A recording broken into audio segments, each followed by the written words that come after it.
Salam sejahtera Malaysia, denyut nadi suara rakyat bergema di channel ini. Jangan lupa tekan butang subscribe, like dan share. Malaysia kita punya, cintai Malaysiaku, kita jaga kita.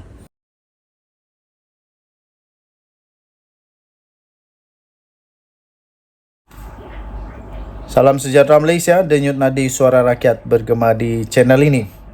Terdapat satu spekulasi baru, pertanyaan sebenarnya daripada teman-teman saya. Kerana Azmin Ali kemenangannya taklah besar manapun, kecil saja kemenangannya, sehingga mereka bertanya, Azmin Ali punya kemenangan bolehkah kalau terbatal? Bolehkah kalau tidak sah kemenangannya di Hulu Kelang itu? Dan banyak lagi lah spekulasi, pertanyaan dan sebagainya. Jawapan saya mudah. Satu kemenangan itu di mana-mana tempat adalah kemenangan yang mutlak. Untuk batal harus melalui banyak saringan lagi, termasuk pergi ke mahkamah, disiasat oleh Mahkamah Suruhanjaya Pilihan Raya, disiasat oleh Mahkamah Pilihan Raya. Kalau ada apa-apa kesilapan barulah akan dibatalkan ataupun disiasat, ya. Tapi untuk kemenangan Azmin Ali, ya, walaupun agak mengecewakan kepada semua yang tak suka dengan Azmin Ali, tapi bagi saya tak ada masalah dengan kemenangan Azmin Ali ini. Cuma saja ramai yang tak puas hati dengan dia. Kisah nampak daripada komen-komen semalam, ramai yang tak puas hati dengan Azmin Ali dia menang. Kerana menurut mereka Azmin Ali tak patut menang sebab Azmin Ali pengkhianat, kata mereka. Tapi ialah, pada pendapat saya itu rezeki Azmin Ali. Rezeki kalau bila dia tiba, dia akan tepat pada masanya, tepat pada orangnya. Jadi rezeki tak pernah silap hari bulan, tak pernah silap tempat, tak pernah silap alamat. Cuma kita serahkanlah kepada Azmin Ali sendiri untuk membuktikan bahawa dia ini masih cukup bernilai. Maksudnya dia masih boleh bekerja. Di mana-mana parti pun dia tetap bekerja. Okey, secara keseluruhan di negeri Selangor didapati bahawa memang di negeri Selangor kemenangan besar bagi Perikatan Nasional tidak dapat disangkal langsung. Memang kemenangan yang cukup besar untuk Perikatan Nasional di negeri Selangor.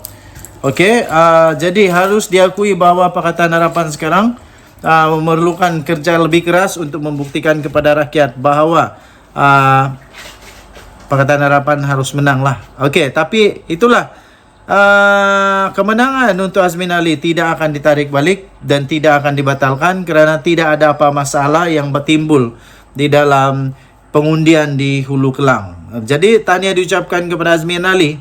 Kita jumpa lagi. Bye-bye. Salam sejahtera Malaysia, denyut nadi suara rakyat bergema di channel ini. Terdapat berita-berita panas, spekulasi-spekulasi selepas saja PRN yang baru berlangsung baru-baru ini. Antara spekulasi yang paling panas dan spekulasi yang disebut-sebut menjadi tular di seluruh Malaysia adalah tentang kemenangan Sanusi. Dikatakan, adalah orang tanya kepada saya, jadi Sanusi punya kemenangan ditarik balik kah? Ada orang tanya, Sanusi punya kemenangan ditarik balik kah? Adakah Sanusi akan diisytiharkan kalah? Adakah Sanusi akan dibatalkan kemenangannya? Dan paling teruk, Sanusi tak layak menjadi MB. Okey, jawapan saya senang saja. Kemenangan Sanusi adalah legitimate ataupun sah. Kemenangan Sanusi itu sah, tidak boleh dibatalkan. Kemenangan Sanusi sah, tidak dibatalkan, dan dia akan tetap dianggap sebagai adun. Walaupun begitu, ada juga kebenarannya sekiranya Sanusi tidak ada kelayakan lagi untuk jadi Menteri Besar.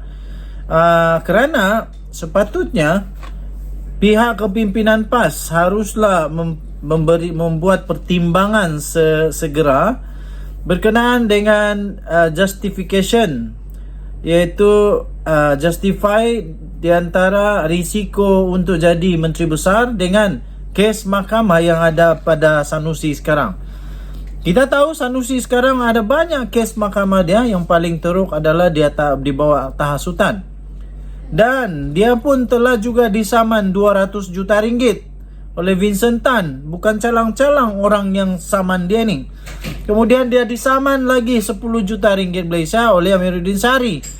Lepas itu banyak lagi yang lain lagi. Dan terbaru pula, waktu pilihan raya, dia tunjuk pula kertas undi dia kepada media yang boleh menyebabkan dia akan didakwa melanggar peraturan pilihan raya.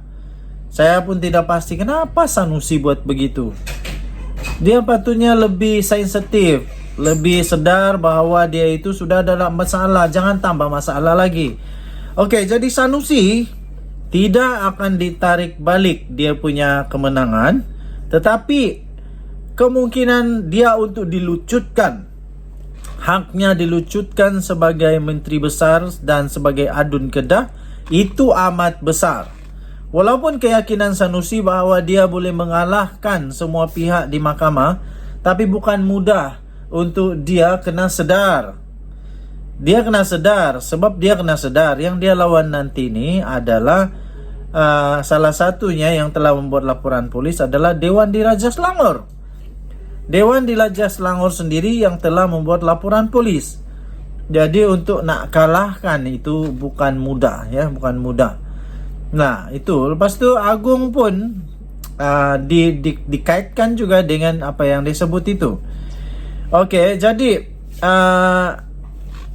untuk kekalahan ataupun kemenangan Sanusi dalam PRN ini ditarik balik tidak akan, tetapi untuk risiko dia digugurkan kelayakan sebagai adun dan kelayakan sebagai menteri besar itu amat besar peluangnya kerana dia menghadapi banyak pertuduhan rasuah pula, banyak pertuduhan di mahkamah yang membabitkan berjuta-juta ringgit.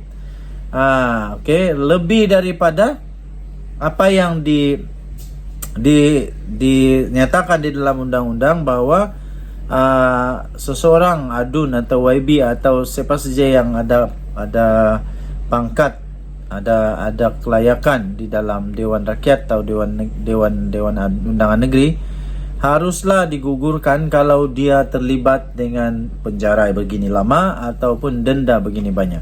Jadi semuanya itu melebihi kalau Sanusi kalah. Jadi memang betul Sanusi tidak akan ditarik semula kemenangannya, tapi dia ada risiko untuk digugurkan kelayakannya sebagai adun dan menteri besar. Kita jumpa lagi, bye-bye. Salam sejahtera Malaysia, denyut nadi suara rakyat bergema di channel ini. Okey, tuan-tuan dan puan-puan yang dihormati sekalian, spekulasi yang menyatakan bahawa Tok Mat Hassan kononnya bakal dipecat kerana tak lagi ngam dengan Anwar, itu semua menjadi satu igawan-igawan politik, menjadi satu angan-angan politik, menjadi satu naratif politik sebelum pilihan raya. Jadi selepas pilihan raya ini ramai orang tanya saya juga, jadi apa pendapat kamu tentang Tok Mat Hassan?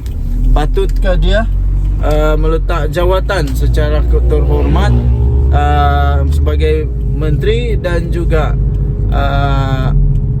jawatannya di dalam UMNO? Okey, jadi semalam kita sudah nampak sebenarnya Tok Mat Hassan ini masih lagi merupakan seorang panglima perang bagi Barisan Nasional atau UMNO yang sangat bagus. Buktinya ialah dia masih menang. Dia masih menang di Negeri Sembilan. Negeri Sembilan masih cemerlang lagi. Barisan Nasional menang di Negeri Sembilan dengan 14 kerusi. Jadi ini bolehlah dikatakan bahawa ini merupakan satu yang kecemerlangan bagi Barisan Nasional dengan dapat mengekalkan kemenangan yang besar juga di Negeri Sembilan, ya, di Negeri Sembilan.